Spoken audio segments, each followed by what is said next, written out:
Okay, so today we're going to talk about AI agent architecture, and we're going to kind of take a bird's eye view on the AI agent space in general right now, all of the players, not just the AI agent like builders, but some other players as well. And then I'm going to present like my idea about you know what's the right way to do this, especially the right way to build it in a way where it scales over time, and then some practical steps on how to like get started, right? So we're gonna take a look at the space. We're gonna go over like where we think it's actually going, and then we are going to um, talk about what action items you can do like right away, right? So I'm just gonna get into it. There are tons of AI agent uh, companies, right? Like they're building AI agents that you can pretty much buy either off the shelf or like quickly create, right? So like this one, AI agents power up productivity. Enter in a couple of things and then all of a sudden you created an agent. Cool. Agent.ai. This is done by like HubSpot, right?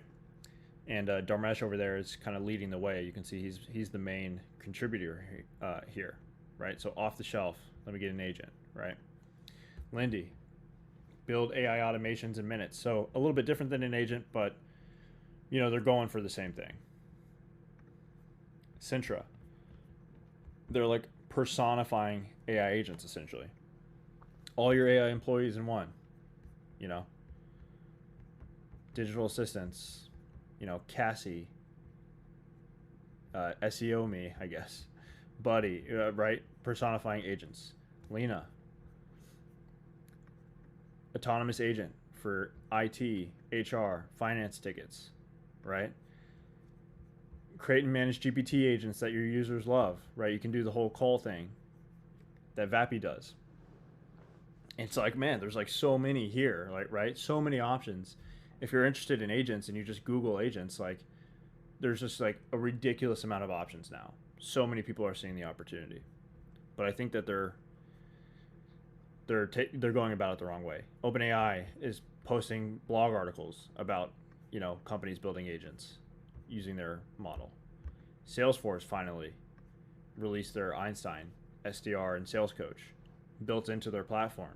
So now if you're an agent builder, you're like, oh man, these big platforms are building agents into their own platforms, right? Like why would I build agents, right? Is what you should be thinking, frankly. Beam, customer service agent, right? So we get requests to build customer service agents, but you could technically just go buy one off the shelf, it looks like. So why wouldn't you do that, right? So you got all these options to essentially have an agent that's either built into your current platform or just buy one off the shelf that someone's created, right? And then you got these platforms, and this is only a couple, but Flowwise. A lot of people ask me about Flowwise. Yeah, they're great. I mean, you can build your own agents, build your own tool, build your own agents. Looks somewhat similar to N8N, right? Stack AI for enterprise in particular, but these guys are actually taking a really good approach, especially on the data side of things. These guys get it. I talked to the founder from there not too long ago, and I think they kind of get the space more than others. But yeah, they're working on it. You can build agents here. Then you have kind of these like open source, somewhat hacky looking sites, Agent GPT, AutoGen, Crew AI. Even I have up here a little bit more. I mean, I think this one is less code heavy, but you can build your own agents. Relevance AI, super popular one. People are building entire businesses on top of these platforms as like, we will build your AI agents and implement them, right? And a lot of people think that that's what we're doing too, right? Like, oh, you guys are like the N8N guys who build agents, and it's like, we love N8N. We think it's like the best platform for it, but we're not the N8N guys necessarily, right?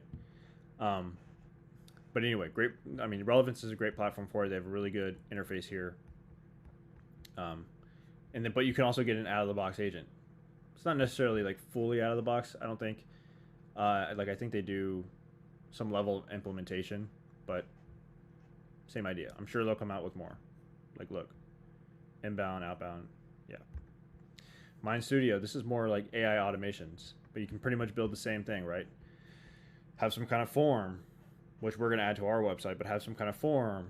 People fill out the form, and then all of a sudden an agent on the back end takes some actions, right? Provides more value than you would if it was just booking a calendar event or entering your email or whatever, right?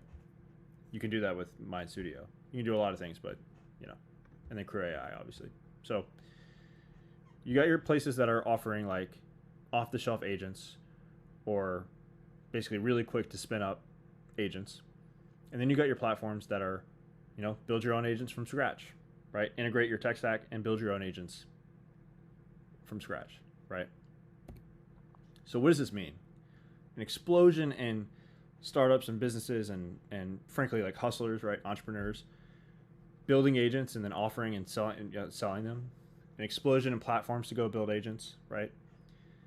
It's extremely easy, so the barrier to entry is not super high. It's a little high, but it's not crazy, right? It's not like you have to learn a programming language. So what does this mean? It means that most people are playing the short game, and there's a lot of value and money that's going to be created and extracted during the short game. Like if you bought a customer service agent or you bought like a receptionist, like phone call voice agent off the shelf, and it works for you, that's immediate value that you're seeing, right? So it's not like it's nothing, right? It's not like this is the wrong approach, period, right? So their value will be created. But there's also the long game, which is, and I'm going to get into detail on it, but which is a complete operating system shift, at least on the business ops level, a complete shift, ground up, right? And that's what we're focused on. And obviously there's a lot more value. And I have money backs here, but it's more about the value, right? The value that this is going to provide overall. So how can I play the long game? Let's explain. So everyone right now is focused on this layer, right? So if we think about traditional SaaS, it's essentially a database with a graphical interface on top of it that allows your employees and yourself to do stuff, right? Like either save data and extract it in an easier way or execute some kind of action on the back end with data, right? But it allows you to kind of interact with it and press buttons and drag and drop and move things around. It's built for humans, right? And the people who are mostly interacting in these platforms are kind of like your lower level, entry level employee, right? And right now, everyone is focused on, and ourselves included, at least at the start, is focused on, okay, we have SaaS, that's cool, but how do we replace the humans that are interacting with the platforms, right? And so everyone's focused on creating agents to replace that layer, right? But the truth is, and I think I have this out of order, but let me see. Yeah. So the truth is, if we think about it from a ground up perspective, we have a database, but the data right now is on all your different platforms. It's on Gmail, it's on your calendar, it's on your CRM or your ATS. It's spread out across your various different platforms.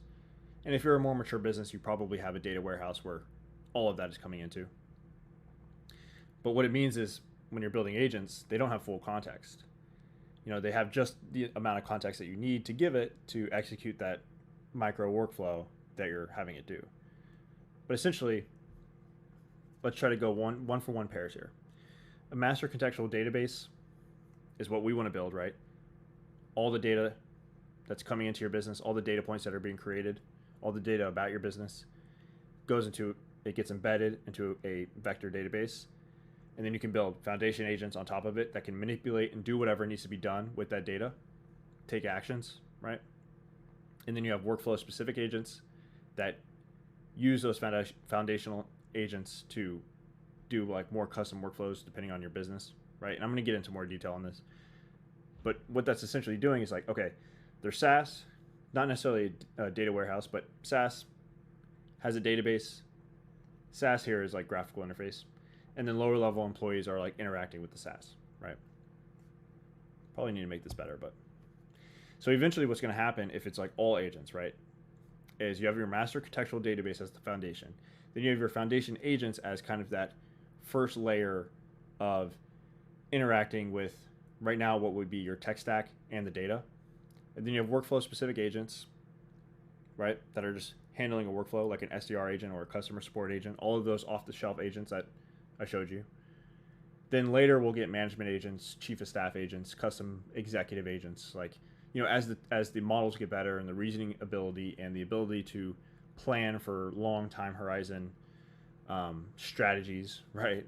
You know, then we'll get some higher level agents, right? But for now, it's like workflow specific agents and foundation agents. And what you start to realize is like, okay, well, if SaaS is built for humans, and humans are the ones who are primarily interacting with the platform and the database and moving the data and the information back and forth from one place to another, whatever, and we're replacing that activity with agents in general, what you realize is like, okay, well, SaaS is probably going to die, right? If we're thinking about agents like as a full infrastructure for a business, it becomes an entirely new operating system. And that's the key. It's not just about SaaS. Foundation agents will replace SaaS, right? And I say this is not just about SaaS because all of these providers of agents are trying to build a SaaS. You know, they're trying to build a software company. And it makes sense because it's the best company to build right now because you get the valuations that you want, you get the exit that you want, right? In some ways, it's easier to build in some ways. And it's more of like a product that people pay monthly for. It's insane. But it's really just software as a service. The service component used to be done by people, and now it's just replaced by software. Eventually, that software will become agents, and agents will do that service. And so SaaS, as we know it today, will not survive. I think it'll die in like 5 years, 3 to 5, most likely 10. And there'll still be some platforms, and you know, we'll still have the browser, but for business, it's going to be too costly. It might change. So anyway, I'm jumping back and forth. But anyway, I have some ideas about where this will go, and I'll get into that in a second. But traditional SaaS, as we think about it today, will not survive, assuming the agents get better and the models get better, which I think they will. So how could this look in real life? Well, it could look like where you have a complete in-house team of agents where everything that you do on your tech stack right now, all the platforms that you need to get in order to operate your business is actually just all in-house. And you just have agents doing all that stuff for you, right? You have a database, so it's got all the data that they need. And then you have the tools and the agents to go and take all the actions that you're doing right now on various different platforms, but you're doing it with just your internal team of agents, right? Or what could happen is you have like a smaller internal team of agents and everything is gated basically. So like gated access to domain specific teams of agents. So let's say you take Instantly AI right now. Instantly is a cold email platform. It allows you to run cold email campaigns, right? So it's probably the best one out there. And right now, if you want to do cold email, you sign up for Instantly, you put all your email domains, your email accounts there, you warm them up, you write your campaigns there, you know, you can even get your leads there now, and you launch it. Well, in the future, let's say that you're not actually physically logging into Instantly, physically writing the campaigns, physically importing all of the leads there, right? Physically putting in the variables that need to be put in, pressing all the buttons that need to be pressed, right? You're not physically inside of Instantly. Instead, Instantly has their layer of agents that are making sure that they get the data that they need and then using that data to go and execute the cold email. But they're interacting with your layer of agents, right, who understand your business in the context or whatever. And so when you tell them, hey, we need to set up a new cold email campaign for this new offer that we have, boom, your agents have context. They know who the offer is going to go out to. They know the writing style of the email that you probably want, right? And so they just send all of that information to Instantly's team of agents. Instantly's team of agents does whatever they need to do with that data to go and execute that cold email campaign, right? Set it up and execute. But in this case, you would be paying Instantly, still monthly, for access to their system, essentially, right? Instead of it all being in-house and your team is doing it, you're paying Instantly. And so it's probably going to be a combination of both here. And it probably won't be as extreme as it is today, where we have to have like 20 different platforms to operate our businesses, right, and pay subscriptions to do it.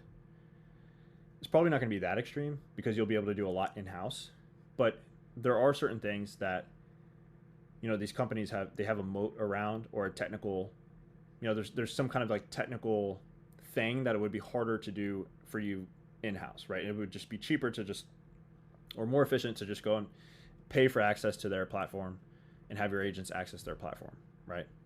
So it's probably going to be a combo of both. If we're looking at domain-specific agents, it's kind of like how I explained, right? Instantly's got their cold email agents, HubSpot has the CRM management agents, Gmail, Calendar, Asana, they all got their agents, right? And your internal database and agent teams are talking to those agents to go and execute the actions that need to be executed. Instead of it being like your team or your VAs or whatever hopping on these platforms and doing it manually, the agents will go and do that stuff, right? And you pay for access to like their systems, right? But the actual value here is the workflows, the strategies, the IP, the patents, the copyright. That's the real value, ultimately.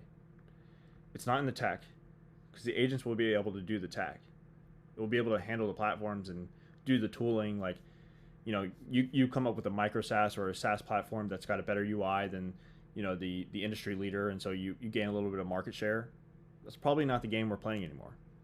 The game we're playing is, how do we develop really, really elite workflows that businesses can download and embed into their existing systems? So if you take like Deloitte or McKinsey or any of the consulting firms who've worked with thousands of businesses in a very specific niche, right? And so they've kind of developed SOPs and strategies and processes around, you know, developing the best sales team and operation and workflows, right? They have all this information about how to build the best sales team possible and how to operate that sales team in a way where it's like the best in the world, right? And so they have all of this information.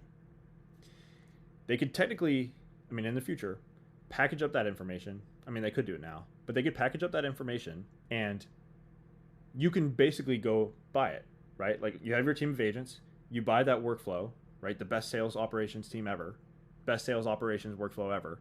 You buy it, embed it into your team, and now you have the best sales operations workflow ever, right? So the value wasn't in any kind of platform, or you had the best phone system. You used Open Phone instead of Twilio or something, right? Like, that's not the value. The value is how are you piecing the tools together? How are you using the tools, right? It's the workflows, the strategies, the IP, the patent, the contents, or the copywriting, right? It's the content, it's the ideas. That's the real value. And so at some point, like Web3 or blockchain or, you know, whatever will come into the fold, and we'll be able to assign ownership to these, you know, to information, right? So things aren't like pirated as much as they are now. And I know information wants to be free, but when people realize that like the value is that, it's not in the tech, it's not in the execution necessarily, you know, then I think the prices for these things go up. I think the gates around them start to go up, right? And then a whole marketplace starts to explode, right? So cool. So what do I do now? What does this mean for me, like, practically right now? Well, start with the basics. The number one thing is the data. So start building your contextual database, that vector database. Start capturing all of the data that's going on in your business. Build foundational agents that are connected to your tech stack right now. SaaS isn't going away immediately, so we got to work with it. And then build custom agents that are specific to your workflows, right? Sounds simple. Start building your house. Master database. Essentially a centralized database with all the company data. It's going to be embedded, and you're put into a vector database. You can get Pinecone, Quadrant, and then extract all your data that lives on every platform that you use, put it to the database, like add it in there, right? Next, you want to set up data capture. So every data point needs to be collected and added to that master database. There's likely going to have to be some innovations here on efficiency over time, but for now, capture every data point, add it to that database. So review your tech stack, identify where the data points are being created, email being sent, calendar event being created, new project, new support ticket, etc.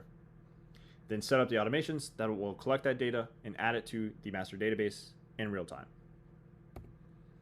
Next, you want to build your foundation agents. So these are the agents that will sit on top of your entire tech stack, right?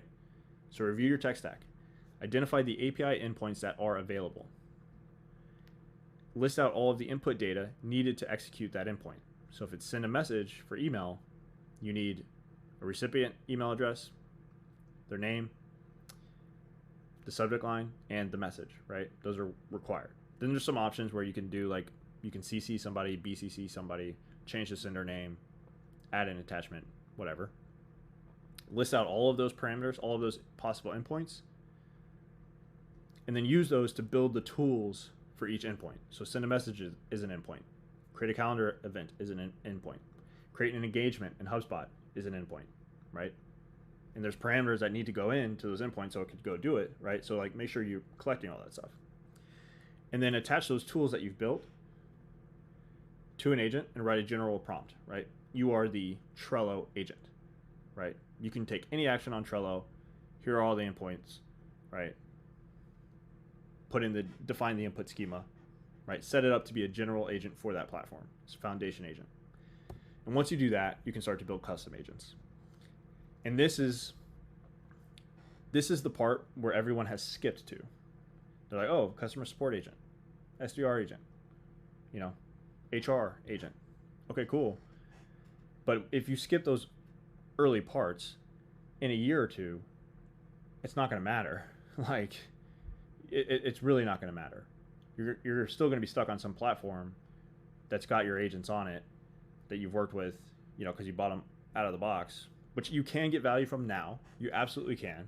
If you have the pain point now, do it. But just realize, like, there's a ground up approach to this that is going to happen. And by the time you get to the custom agent point, you will be so much better off if you had done the steps prior. And it'll make it scalable, which is the idea, right? You buy off the shelf agents, it's not really scalable. So anyway, agents that are specific to your business. So these are custom workflow agents. Let's say like any workflow that an AI could do, create an agent to handle those. Give that agent foundational agents as tools, and then use your imagination and creativity for how to get things done. So let's say you typically have a recruiting coordinator. Their job is primarily to kind of like post the job post on the actual platform, field the incoming applications, coordinate the meetings, right? Make sure that the candidate is moving through the process, they're staying on top of it, make sure the hiring manager opens up their calendar for the interviews, right? A lot of communication, a lot of coordinating. Well, they need access to the ATS. They need access to email. They need, obviously, contextual understanding about what they need to do, right? But access to the email just means give them an email agent. Access to the ATS means give them that ATS agent, right? And so then you build an agent on top of it where it says, okay, and you also need a calendar agent. Email back and forth with this candidate, find a time on the calendar that works for them and the hiring manager, and then log what you just did in the ATS. It's like, okay, you have all the agents that have access to those platforms, cool. Now let's build a custom agent that all they need are those other agents as tools to just go and do the workflow that I just mentioned, right? That's what your employee is doing currently right now. The foundation agents, think of them as SaaS. Think of them as the platform itself, the platform itself. Right now, we have to kind of say, okay, we're doing API endpoints and we're connecting it to the tech stack, and that's how we're doing it right now. Eventually, that's not going to be the case, like I said. But anyway, this is the way to build a system that is scalable over time with AI agents, despite the evolving and shifting AI space, right? Despite any of the updates that come out from OpenAI and others, this is what's, like, in my opinion, this is what you're going to have to do. This is what's coming, right? Because it's not about like how can humans better interact in a digital space, which is essentially just how can humans better speak back and forth with computers, right? Which is like why we even have SaaS to begin with. You know, and we have like graphical interfaces, and people get paid millions of dollars to make buttons look really good. It's not about the human interaction with the computer anymore. We have that solved. It's natural language. It's not even about the human reasoning to some extent. We have that solved to some extent. So if you don't need that anymore, what does that mean? It means that everything has been pared down, become way more efficient. And, you know, how's it going to look? Is it going to look like everything's gate kept, and, you know, your couple of agents have to, you got to pay for access to these really, you know, customized workflow agents that are really, really good, really, really robust, and you're paying for them, and, you know, it's essentially SaaS, but there's no reason for you to log in and sign up and interface with it, but you're essentially paying SaaS. Like, that's probably where the industry is going to go. They're going to try to. Or is it going to be all in-house? Are you going to build everything? You're going to build your own database and your own actions on top of it, build your own SaaS, because now it's easier to do that, right? It is easier. You can build agents that build other agents, and we're working on that right now. So this is just food for thought, something that I've been thinking about for a while. And if you've talked to me at all in the recent weeks, you know that I've been ranting about this. You know, and it kind of is similar to the concept of, you know, foundation models, but then people are talking about LLMs, like models that are specific to a niche, and it's like, you know, why does that matter so much? Maybe it does, maybe it doesn't, but the agents will be specific to use cases, workflows, platforms, right? That's the future. I know I threw a lot out. The idea is still, it's clear for me, but I probably need to do a little bit more writing on it to make it very, very clear, you know? And who knows, I could be wrong. But the approach that we're taking is a long game, which is a bottom-up change in how we operate businesses, and taking an agent-first approach to it, as opposed to, oh, I got all these people, I got this current tech stack and database, how do I just like replace the people, right? How do I replace it on a workflow level, as opposed to a bottom-up approach, right? Now I'm repeating myself, but I think you guys get the idea. If you have any questions, let me know. I did start a Discord, kind of snuck it in there in the description. Feel free to join it, but we are going to be shifting the community itself to a different place. We're going to kind of like own it, right? But I'll let you guys know when we do that. So yeah, that's all for today.